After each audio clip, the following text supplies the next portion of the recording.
Hey guys, it is Ryan. I'm not sure if you know this about me, but I'm a bit of a fun fanatic when I can. I like to work, but I like fun too. It's a thing. And now the truth is out there. I can tell you about my favorite place to have fun. Chumba Casino. They have hundreds of social casino style games to choose from with new games released each week. You can play for free anytime, anywhere. And each day brings a new chance to collect daily bonuses. So join me in the fun. Sign up now at ChumbaCasino.com. No purchase necessary. VGW Group. Void where prohibited by law. See terms and conditions. 18+.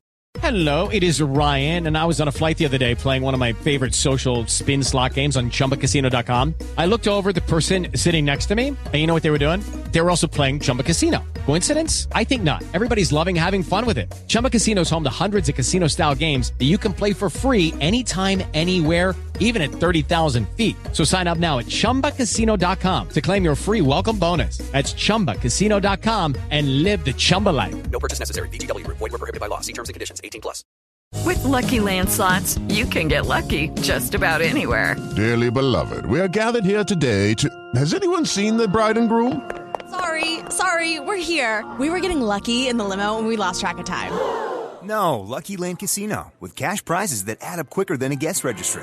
In that case, I pronounce you lucky. Play for free at LuckyLandSlots.com. Daily bonuses are waiting. No purchase necessary. Void where prohibited by law. 18+. Terms and conditions apply. See website for details.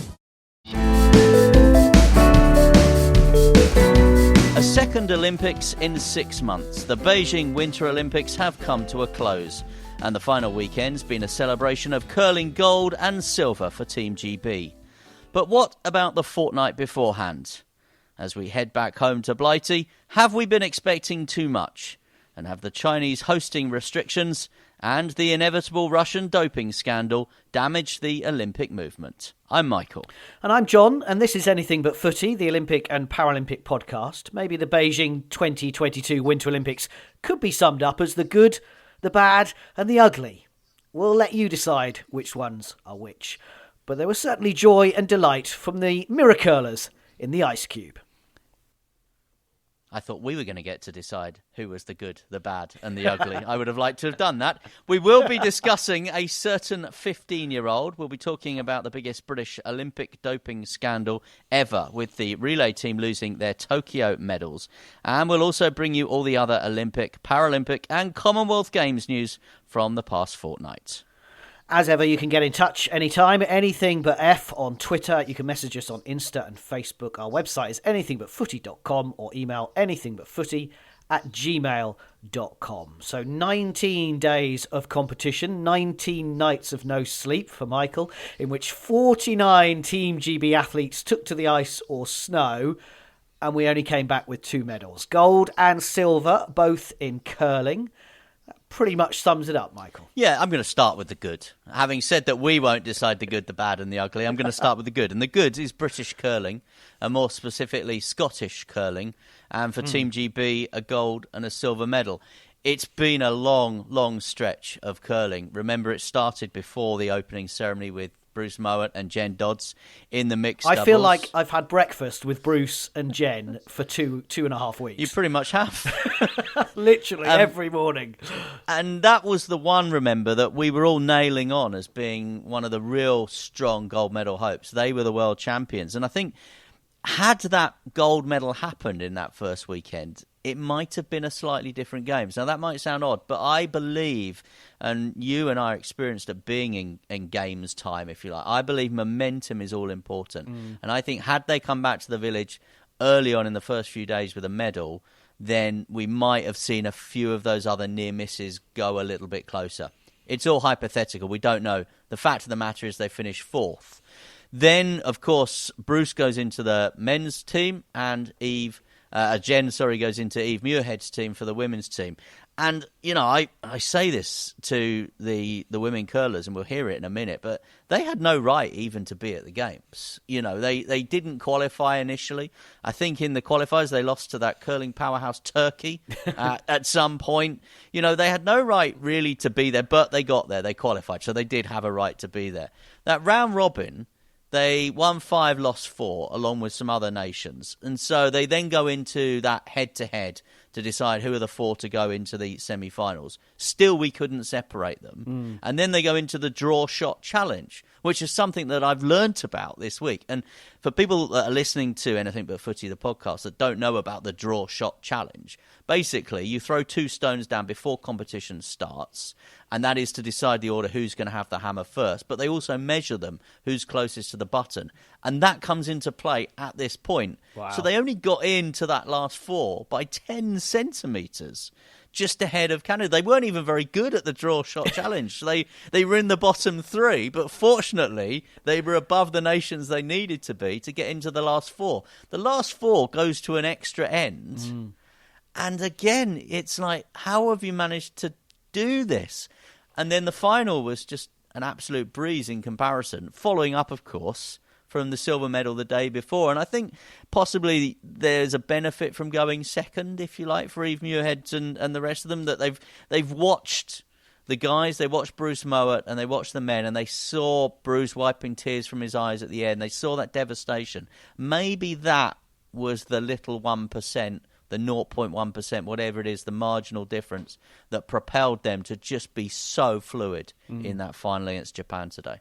Well, let's hear from the girls. Michael, you've been speaking to Eve and the team. Well, congratulations to you all. Eve, I'll start with you. What a tremendous team effort to have those gold medals around your necks. Absolutely. It was a complete team effort out there, and not just today, but for the full week. It's a moment that we've all dreamed of as young kids, was to stand on the top of that podium and replicate what Rona Martin did, what she did for the nation to win that gold medal. And for us to do that today, for us to go out there and play the game of the tournament, was phenomenal. A moment that we're never going to forget. But there must be some personal satisfaction for you, Eve, on top of the team effort, with all the adversity that you've faced and your experience at the Olympic Games before, to have the gold finally. There definitely is. I've been in 3 Olympic semi-finals and just won that one a couple of days ago. But looking back, I guess you think you wouldn't have it any other way now, because all that hard work, all those losses have probably helped me become a stronger person to get this gold medal. And as I say, it was a team effort out there. We've got such great supporters all over the world, family, friends, and we just really can't wait to land back into Great Britain to see our family and friends, and just to have some like us time, because it has been a long couple of weeks out here, and you're exhausted at the end. And I think all of us can say like we're knackered, but it's a moment we want to cherish. And I don't think there'll be much sleep tonight, and I'm sure our medals won't be off for very long. Vicky, you had no right to win that gold medal. Going back to qualification, the round robin, the semi-finals, you certainly put us through the mill back here, you know. Yeah, we did. We definitely did. That semi-final was a complete and utter roller coaster. Going through it and playing it seemed a lot easier than actually watching. I felt really sorry for our parents and everyone in the stands watching us, because it was not enjoyable for them.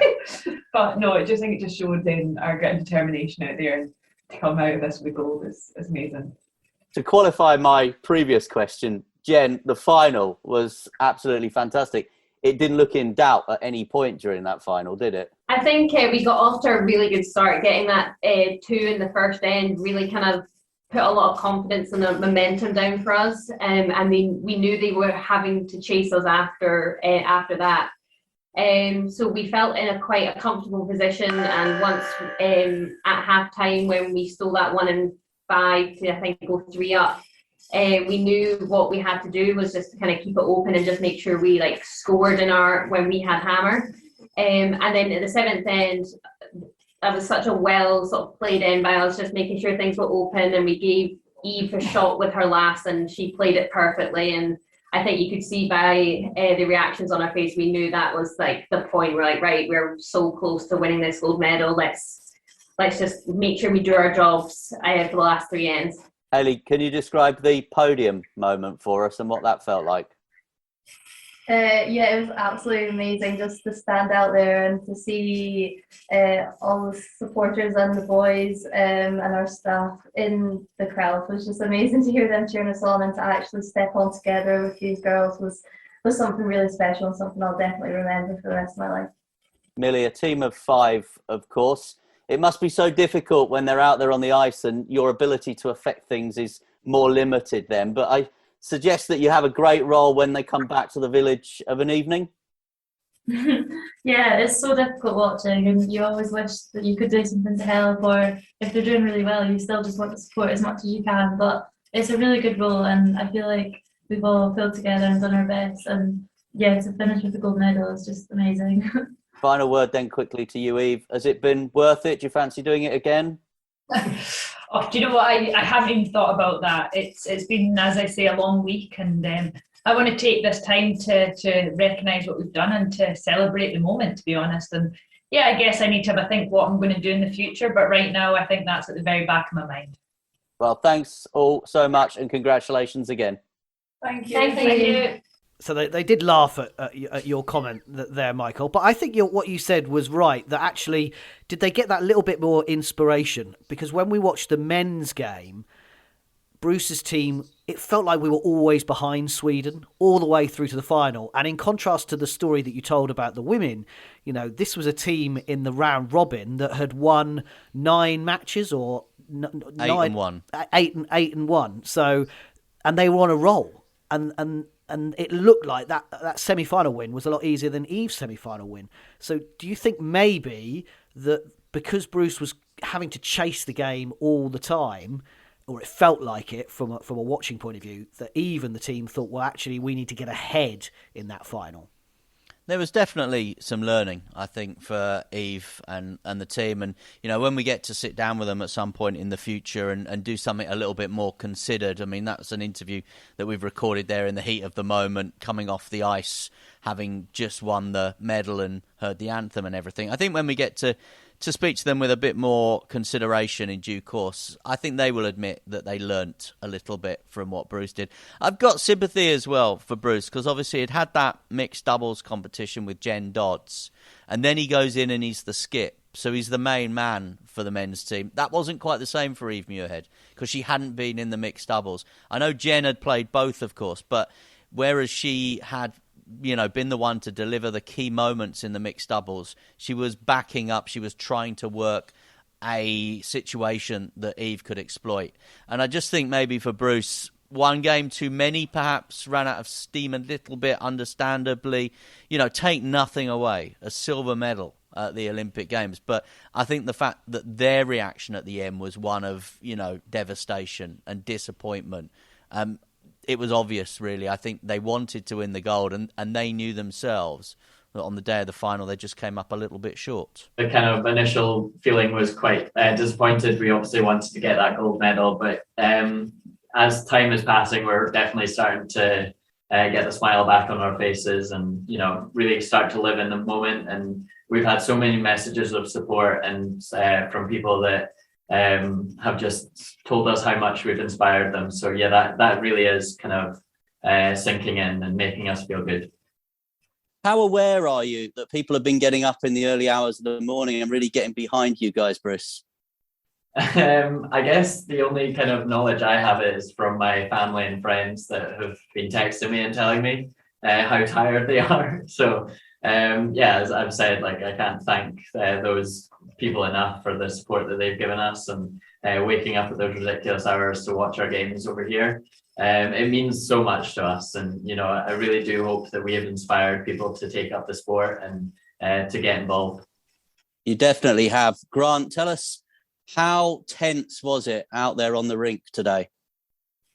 It wasn't. I think obviously it's the biggest game of any of our careers, and we're all obviously nervous, but once we stood in that ice, it was really just about trusting all the practice we've done, and it felt very comfortable in what we're doing, and it was great that we were able to still play almost as good as we had all week, and unfortunately it just wasn't quite enough today. Bobby, have you come up with an explanation at the moment, or is it too soon as to what the difference was today between you and Sweden? I think it's small margins, to be honest. I think they kind of brought their absolute best, if I'm being honest, and we were close, but just not quite our best today, and that was probably the difference. Yeah, just a game of inches, and we were just on the wrong side today, unfortunately. Hammy, I spoke to your dad a short while ago. He's got so much pride for what you guys have achieved. Are you feeling that sense of pride at the moment with that medal around your neck now? Yeah, I think it's starting to sink in. As the boys have all said, when we came off the ice, it hurt a lot. It really did, and it was really raw when we first came off the ice. But we've started seeing a lot of messages of how proud everybody is back home, and we just brought Team GB their first medal of this Olympics, which is a huge achievement. So I think really now it's starting to sink in. I think we'll look back even tomorrow and the day after that, and I think the smiles on our faces will be even bigger. Ross, it's a team game. Have you enjoyed watching the guys out there on the ice, or has it been frustrating knowing that you can't affect it as much as you would have liked at that point? It's you definitely get more nervous sitting on the bench, but these boys make it slightly easier when they're all so cool and confident. So it's great watching them and supporting these boys. And you always like to be out there, but I couldn't have asked for our 4 boys to go out there and represent our country. It's been fantastic. Bruce, you're a young squad. How far can you guys go together? Yeah, I'd love to see us continue the performances that we're giving out right now. We want to be there in 4 years' time, and we're trying really hard to get to that next Olympics. Obviously, this one's still a bit raw, so we'll try and evaluate this one and maybe park it for a bit, and then we'll really start building up in the next kind of 5-6 months, and really look forward to what we could achieve at the next Olympics. And we are still young, so we're going to have to just give it our all again, and really hope that we can do that for another 4 seasons. So, Michael, you said about starting off with the good. I thought some of the other highlights, you mentioned Jen Dodds and Bruce Mouat in the mixed doubles. That was the best ever. That was the other best performance for Team GB. So British curling have had the best Olympics ever, with a gold and silver and a 4th place finish. They have never had more success than that, even winning 2 medals in Sochi in 2014. Kirsty Muir, 5th in the big air, 8th in the slopestyle. Cornelius Kirsten, 9th in the 1,000 metres long track speed skater, the first for 30 years. Pharrell Tracy reaching an Olympic final in his last games. The men's bobsleigh, actually with a 6th place finish after the week they've had. There were probably some of the other good things. Yeah, Zoe Atkin and Gus Kenworthy, probably add them reaching their finals, of course, in the half pipe, and Michaela Gherkin-Schofield in the moguls as well. That is, the finalists that I think we were potentially looking to try and convert some of those positions, some of those placings that we just ran through, into the odd bronze medal. If you look back to 2018, it was Lizzie Arnold's gold and 4 bronzes. I think what hasn't happened at these games is those finalists that we've just run through haven't converted into those bronze medals. So, that is the roundup of the good. The 2 medals, a number of finalists. The great thing about a lot of those finalists, people like Kirsty Muir, 17, of course, is they're young. Now, I don't always buy into this thing that, they will be better in 4 years' time. I don't always believe that. I sometimes think if you're 17, 18, that is your moment to do it. Was Michael Owen better at the 2002 World Cup when he was 22 than he was when he was 18 in 1998? I'm not so sure. No, Wayne Rooney wasn't later on after Euro 2004. Exactly. I mean, and we don't talk about football, as you know. So I don't always buy into that. But then we have seen, in the summer games, the progression of someone like Tom Daley, who has used all that experience, and in these winter games, Eve Muirhead, who has used all that experience. She was a skipper at 19, and now here we are in 2022. She's a gold medalist. So, it can work both ways. So, I think there are reasons to be cheerful, reasons to be optimistic moving forward to Milan Cortina. I would hope for the ski and snowboard team, their preparations might be a little less upset in terms of, not having to try and compete and qualify in the midst of a global pandemic. Having said that, of course, they have been in World Cup events this year, and they have been placing quite well in World Cup events this year. But as you told me this week, some of the other nations haven't. So, there's been disappointments. And I think if I was to name and single out one sport as the biggest disappointment of all, do you know what I'm going to say? Skeleton. skeleton. I mean, poor, hasn't it? Yeah, just the fact that the women have won medals for the last 5 games, 3 of them gold, and nothing this time. And it was the fact that, I think it was Johnny Jackson, the commentary on the BBC over the games, kept saying, they're just getting slower. They're getting slower and slower as they're going down the track. And there has to be serious question marks about that. And I think that there will be, because you've done a really great interview with the CEO of the British Olympic Association, Andy Anson, who's really open and frank about it. And what I really like about it, as you're about to hear, is that he admits there will be some very disappointed and frustrated athletes amongst Team GB from these winter games. I think curling will be absolutely cock-a-hoop, and there'll be others who are going home feeling that they didn't quite achieve what they came out here to achieve, and they'll be frustrated. So I think it's necessary that we all go back, we digest what's happened, and then we review sport by sport, everything that's been achieved and what needs to happen going forward. Because, you know, after having won 5 medals at each of the last 2 games, I think we were all hoping that we'd, you know, even go one better than that. But that's not materialised. It's tough in skiing and snowboarding, where we've got one athlete going down, and you know, if you watch the World Cups in those events, it's a different winner every week, and so to expect your one athlete to come away with a medal in all of them is just not realistic. You know, and when you've got the French, the Swiss, the Austrians, the Norwegians, skier after skier or border after border coming down, and we have one person usually. But there's been some good performances as well. I mean, I'd single out people like Kirsty Muir, who did really well in that big air. You know, she's only 17. I saw her as a 15-year-old win a gold medal in the youth, silver medal in the Youth Olympics. And she's come on so much, and that sport's come on so much. It's a tough sport. So to come 5th was great. I think Michaela in the moguls. Actually, Cornelius coming 9th in the speed skating was pretty remarkable the other night. So, you know, there's good things, but I think none of us, we'd be lying if we said we weren't disappointed that we'd not come away with more medals in some of those other sports. Has it been tougher for the skiers and the snowboarders with COVID? Because the curlers, for example, could get back into their centre quite quickly and just get on the ice. And the skiers and the snowboarders haven't had quite the same opportunity. I think so. I think, you know, but many of them are based out in mountainous regions, and you know, some of them came from America, some of them train in Europe. And so I don't think, we'll look into that and see if that was a factor. And, you know, in skeleton as well, maybe that was a factor. But we don't want to make excuses. I mean, they have had opportunities this year to compete in World Cups. You know, we saw Dave Riding winning his first ever slalom World Cup event. And people like Charlotte Banks has competed in, I think, 6 World Cup events leading into this and done really well and won those events or finished on the podium in many of them. So I don't think we should be looking to use that as a sole excuse. It's definitely made life harder for everyone. But I think that's athletes all around the world. I mean, this is a tough environment for all of us, without a doubt. But for the athletes, they're going from bubble to bubble, and they've got these restrictions all the time. But that's not just for Team GB, that's for everyone.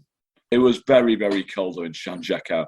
It was the coldest place I think I've ever been to in my life. And that can't be easy, living up there for 2 weeks.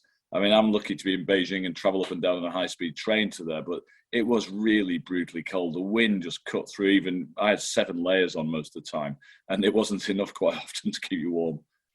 Skeleton, by their own high standards, will be tremendously disappointed by what's happened this week, won't they? They will. It wasn't a massive surprise to us because it's been an issue that they've had throughout the season. So if you look at their World Cup performances, they've not been where they would want to be. And I think that's one where the sport, UK sport, ourselves, you know, we'll sit down and do a proper thorough review when we get back home to see how they move forward now towards Milan Cortina, because they have been, to some extent, a banker for us in terms of medals. And it's sad. And their athletes were really up for it as well. You know, I saw them a lot in the village. I spoke to them. They were definitely up for it. And it's just not worked out this season. And that's a shame. 2 more questions then. First one, the wider issues. Issues around China and Beijing hosting the games, of course. Yeah. Issues over Kamila Valieva during the games, of course. Yeah. How do you think history will judge Beijing 2022? It's going to be an interesting one. I mean, the decision to come here was taken a long time ago before I was here. But it's, for me, you know, the human rights thing is an issue that we're all aware of, and we're never, ever going to condone that kind of human rights abuse. But we as a nation and many other nations trade with China. We do business with China every day. You know, in my previous roles in football and tennis, I've been to China an awful lot and have done a lot of business here. So if our governments and our businesses around the world are still treating China as a normal trading partner, it's pretty hard for us as Team GB to say we're not going to send our athletes here. So, and when you do come here, and I've been fortunate in many ways to come here on several occasions, the people are brilliant. You know, the volunteers, as with every Olympic Games, have just been wonderful. And they are the real people of China that you engage with on a day-to-day basis. And they're really fun. You know, they're so polite and respectful. And so there are two sides to that. And I look at the venues they've got in place. There's some amazing, spectacular venues. And the sport's been a high quality. And that's what we really care about as the British Olympic Association. But equally, we're not going to bury our head in the sands. I think, fortunately, you know, we've got a run now coming up of Paris, Milan Cortina, LA, Brisbane, which are going to be much easier games for us all to, you know, to cope with and to look forward to. And the Valieva situation? Oh, just awful. I mean, for me, the fact a 15-year-old girl is testing positive for banned substances is as bad as it gets. It's horrific. And I think, you know, the IOC, we chatted to the IOC about it as soon as it happened, and we were very clear that the investigation into the entourage is a priority. But they knew that, and they are making that the priority. We've got to find out exactly what went wrong. You know, it is more of the sports system, you know, doing this just as their normal course of business, then, you know, the sanctions need to be re-looked at because they've obviously not worked. So it's not great. And it's awful to see how it all finished up with her in tears on the ice and the way it all ended up. There's nothing I can say that's positive. I mean, as a father of a daughter who does sports, I find that just awful. Just finally then, you've delivered 2 Olympic teams to 2 Olympic Games in 6 months. The work never stops. You've already mentioned Paris, but do you get a little bit of a rest now? No, not because we're going to Paris. You know, we've got the key ingredients of our preparation camps and training camps identified, and we're in the middle of negotiating deals around that. We still have other parts of the performance environment to get right in Paris. So literally in a couple of weeks' time, we're in Paris planning for that. We've then got the European Youth Winter Games in Finland in March. We've got Youth Winter Games in summer in Slovakia. And I'm actually going out to LA, funnily enough, to start planning for the LA Games and looking for preparation camps for LA, where there's so many good camps. But we're starting thinking ahead to LA already. So there is no rest. And, you know, I think we've seen here our team do such a great job of keeping the performance environment as good as it possibly can be. And it's no coincidence that we're winning medals on the last 2 days, because the way the team have operated, we have this mantra that every day is day one, and we keep going right to the end, and they've delivered on that. The team's been brilliant. Georgie, as our first ever female chef de mission, has excelled and been absolutely brilliant and has kept the team spirit good for the athletes and the team around the athletes. Well, thanks for your time today. Thanks for your honesty and candidness as well. Cheers. Thanks, Michael. Good to meet. So that was me speaking with Andy Anson, the CEO of the British Olympic Association. And as I said there at the end to him, he was open, he was honest, he was candid. I mean, he was delighted when we were chatting before that interview about the curling medals, obviously. But, you know, the nature of what we do, we want to talk about the bad stuff. And so, yeah, I mean, it was interesting that, you know, we were being talked to in the build-up to these games by lots of people in and around this team. And we spoke to a lot of the 49 members of Team GB that travelled to China. You know, we did our research, we did our due diligence, I would say. Yeah. We spoke to well over half that team, lots of the support staff around that team. No one had said to us that Skeleton was struggling. No one had sort of pointed out. In fact, a couple of people had said to us that Marcus Whyte and Matt Weston were medal hopes. Lizzie Arnold, certainly, you know, Britain's most successful Winter Olympian ever. She said to us, you know, look out for these guys, and she would know. And so it's actually then quite surprising and honest, I think, of Andy to say, no, actually, there's been some long-term problems with this skeleton team, and they have manifested themselves in these games. Likewise with the snow sport, I think I probably gave him a get-out, in all honesty, with my question. I said, you know, has COVID affected it in the ways that we talked about a short while ago? Yeah. And to be fair to him again, he said, maybe, but, you know, they have had lots of World Cup qualifiers. we do need to look at it, and there will be an investigation. Snow sport's interesting because they've got this ambition, as we know. When we went to GB Snow Sport, you and I spoke to Vicky Gosling, top 5 snow sport nation by 2030. Looks a little way off at the moment. Does feel a long way off, as you rightly say. And I think he was right about some of the athletes who were disappointing in terms of you hoped that they were coming. There was a lot of question marks, eyebrows raised when Gus Kenworthy came from America to compete for Team GB. Charlotte Banks, who was born, Gus's mum is British. Charlotte Banks, who was born in Hemel but has competed for France for 2 Olympics, she came to compete for Team GB. Now, when you bring in these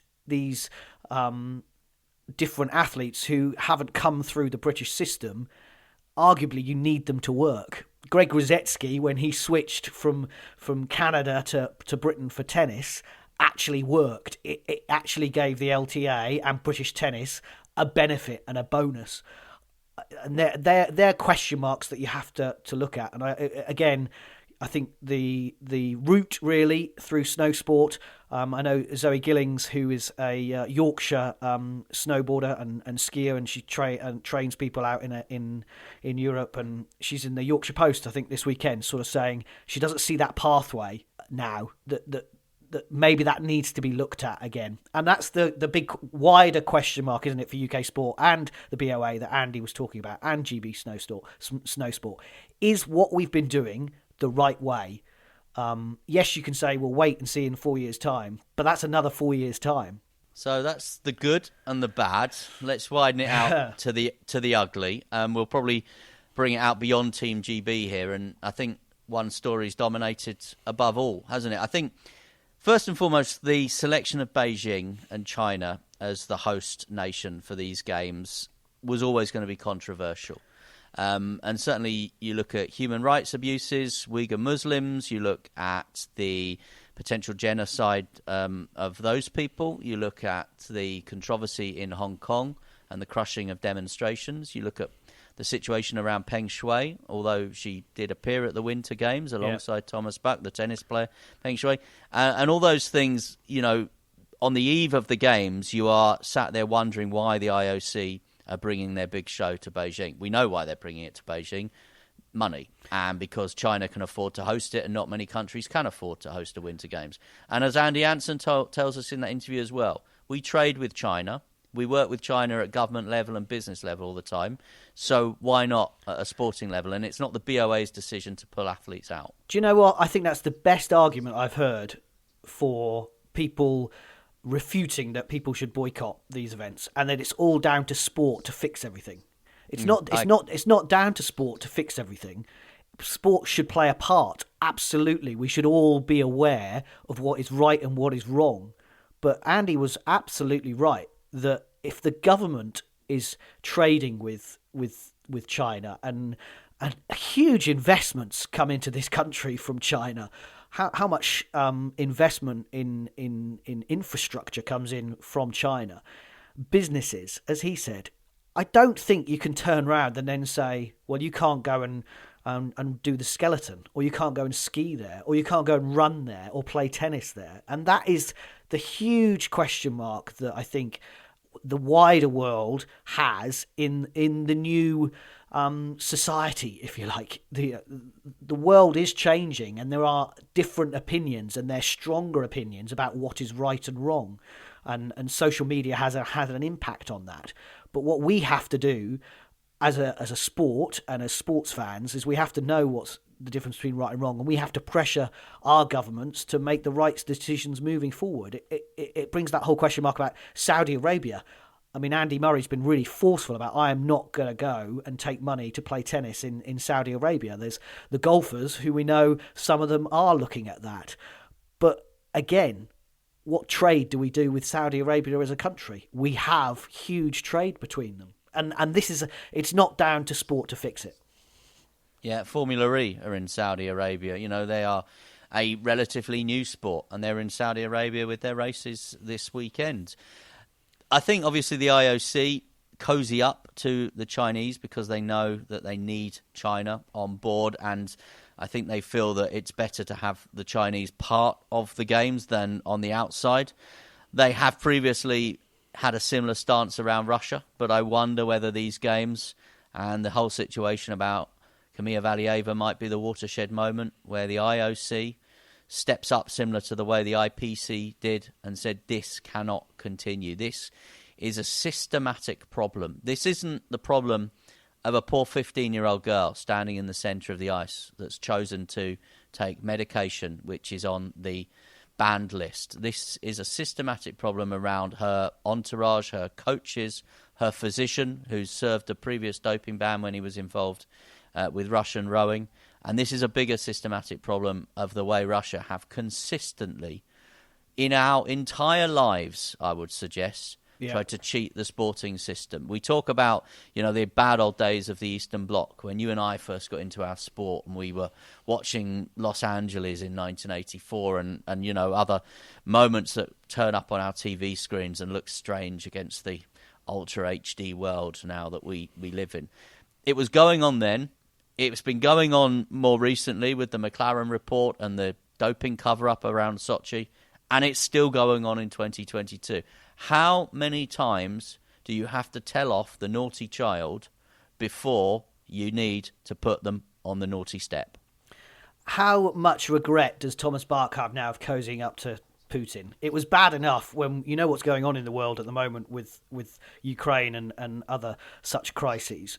But before these Olympics, he was with Putin in Beijing, and then the Russia doping scandal happened.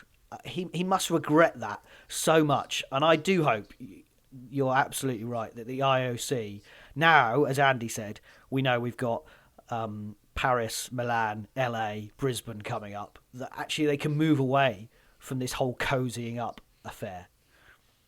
Yeah, I don't think, as we said there, I don't think it's sports issue to fix. World problems are not the sport is not the solution, as you say there.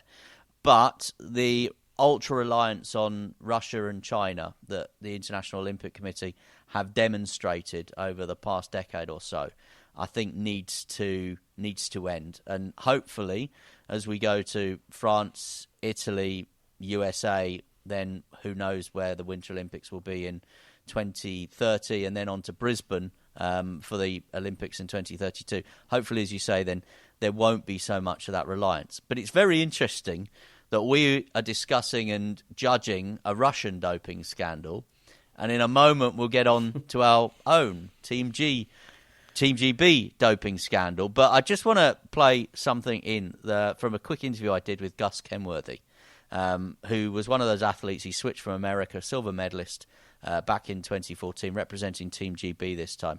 And it was difficult to try and get a lot of the Team GB athletes to comment openly and honestly about what they thought about the Kamila Valieva situation. But Gus was different. I guess I personally don't think that she should be allowed to continue competing. They talk a lot about strict liability, each and every athlete's responsibility to make sure that what they're putting in their system is okay for sport so that it can be a clean competition. And ultimately, I understand that she's 15, and so the whole situation is sad. It's just very, very sad. But I feel like she was let down by her coaches and trainers and staff. And while it may be their fault, ultimately, she has to pay the consequences for it. I feel like Russia's had slaps on the wrist for things that are much more atrocious when it comes to doping scandals than this. But because of that, I feel like they need to be held accountable even more so.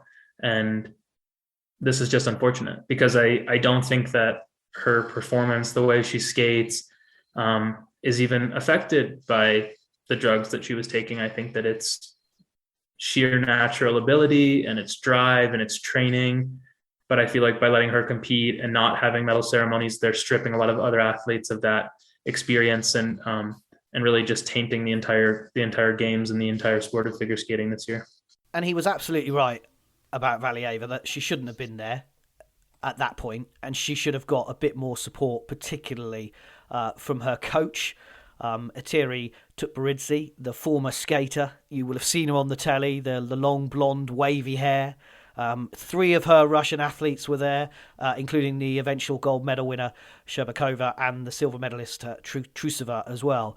And serious question marks about the support that she and the coaching that she does through her club Samba 70 in Moscow. And Valieva, I mean, Michael, you've got young girls. You're a father of young girls. Yep. It was just wrong that she was put in that position.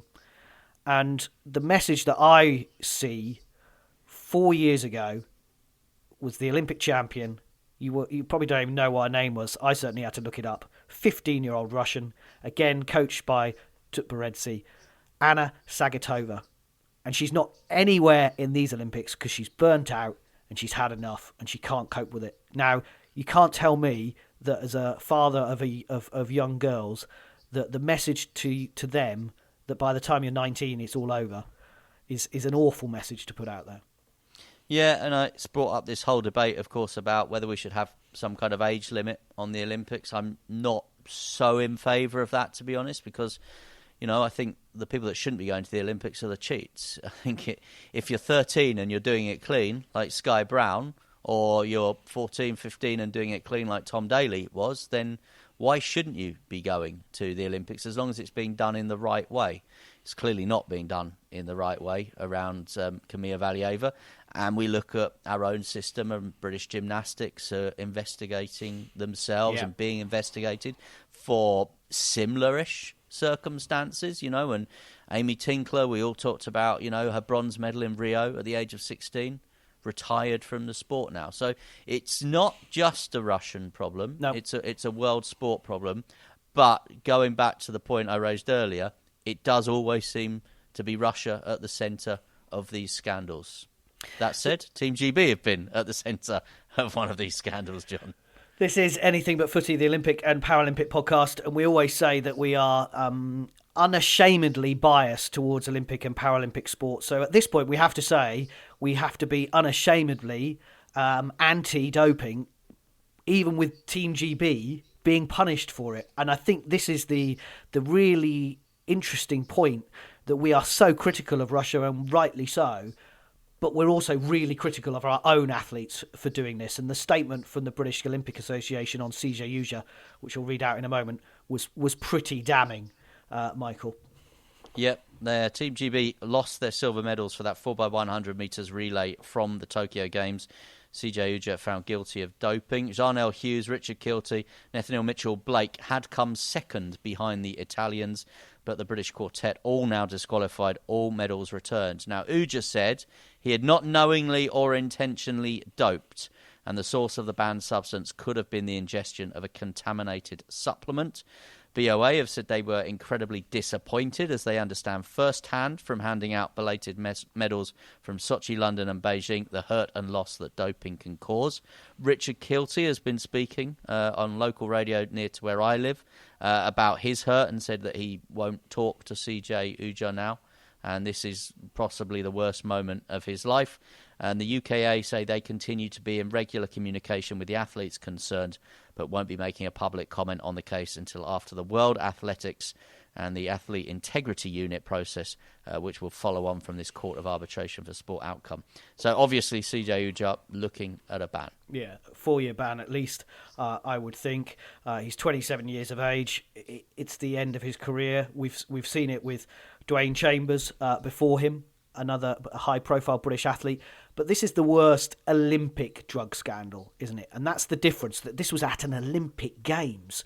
Yeah, I mean, a lot of people are talking about Alan Baxter in 2002, and a lot of people have tremendous sympathy for Alan Baxter, because very briefly, alpine skier, won an unlikely bronze in horrendous conditions in Salt Lake City. Going back to my question to the curling girls, had no right to win that medal, but did, and then turned out to have no right to win that medal because he'd taken an over-the-counter decongestant, nasal decongestant.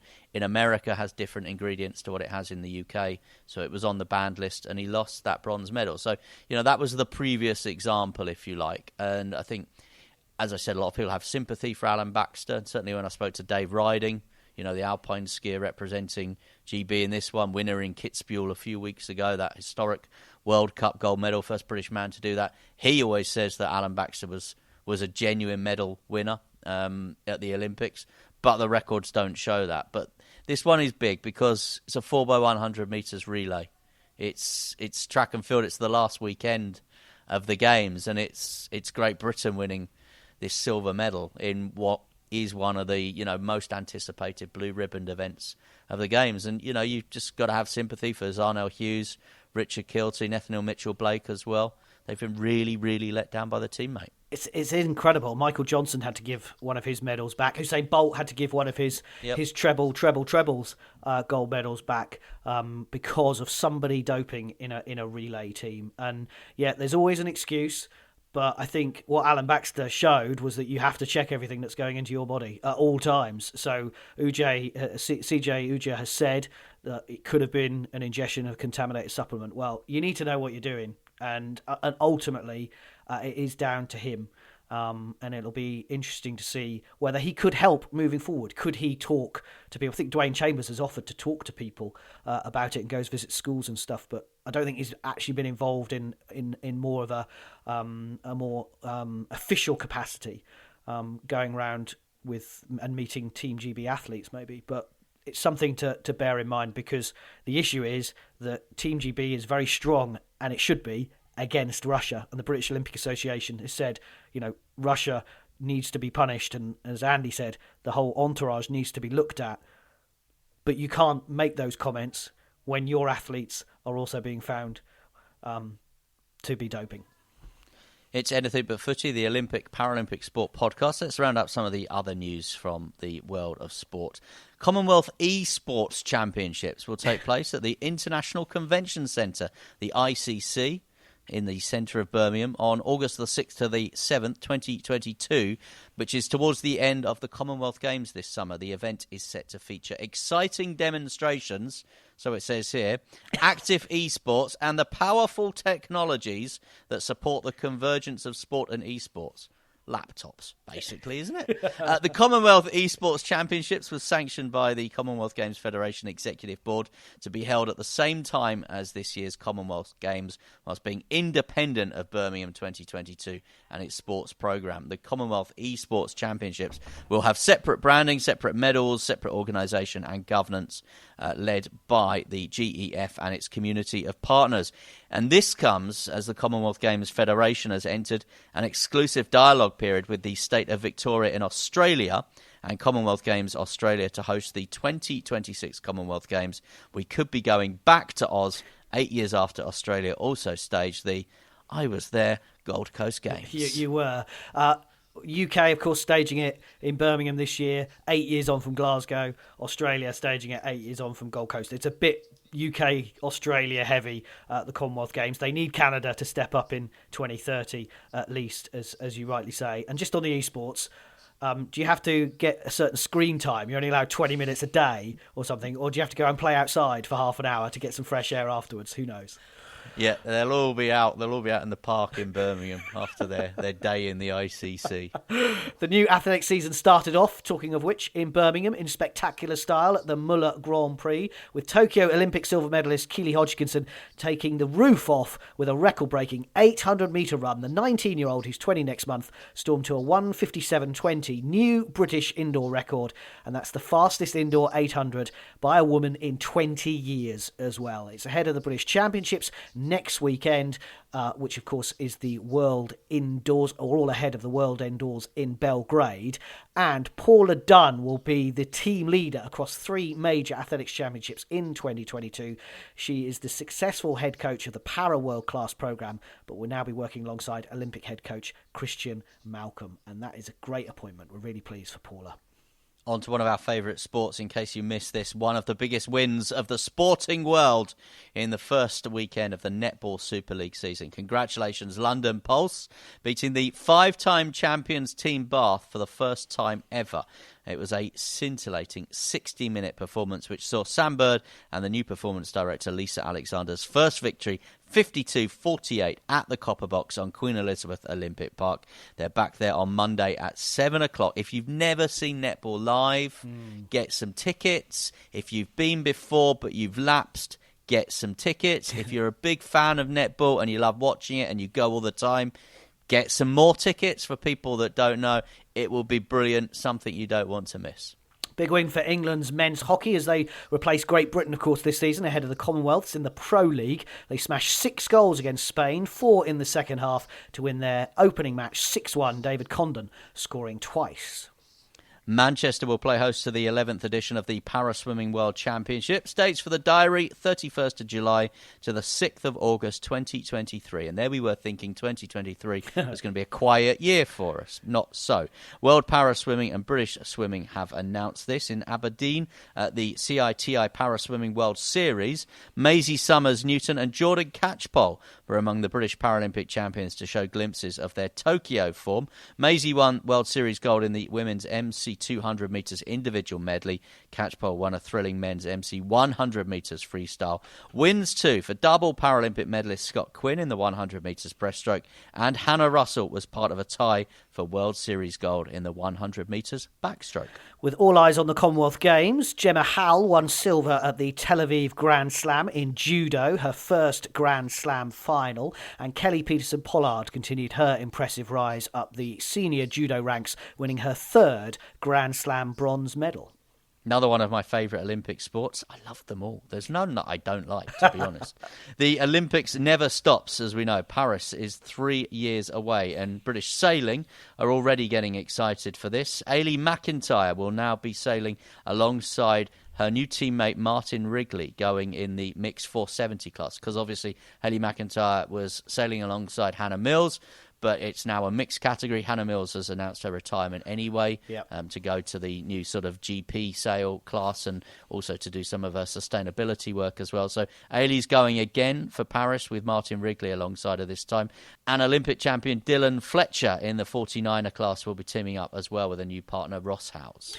London Marathon Events have announced it'll offer funding to 30 of the UK's best endurance runners for 2022 who don't get UK support funding. It's all part of the continued commitment to support long-distance running in this country.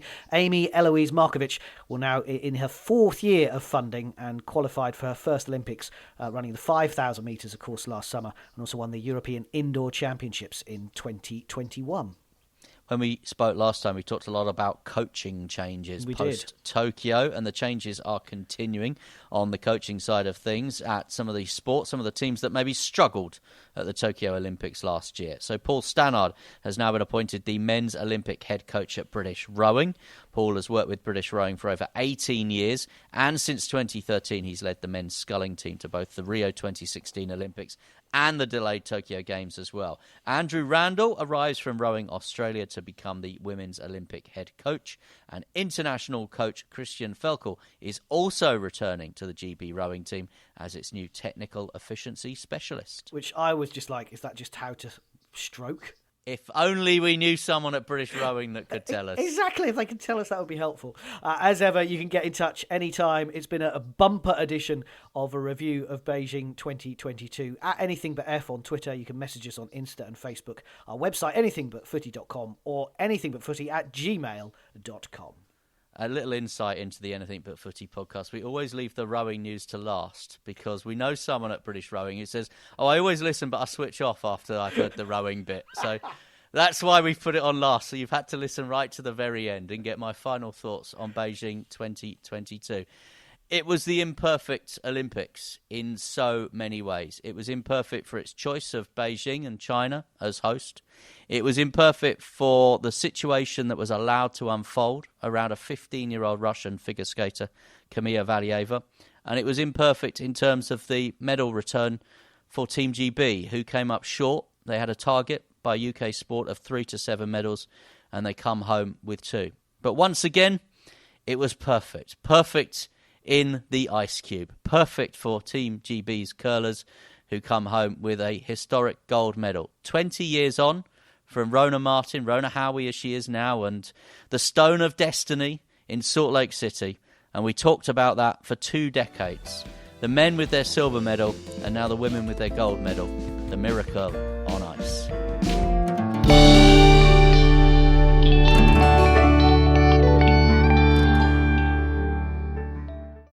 Sports Social Podcast Network. With the Lucky Land Slots, you can get lucky just about anywhere.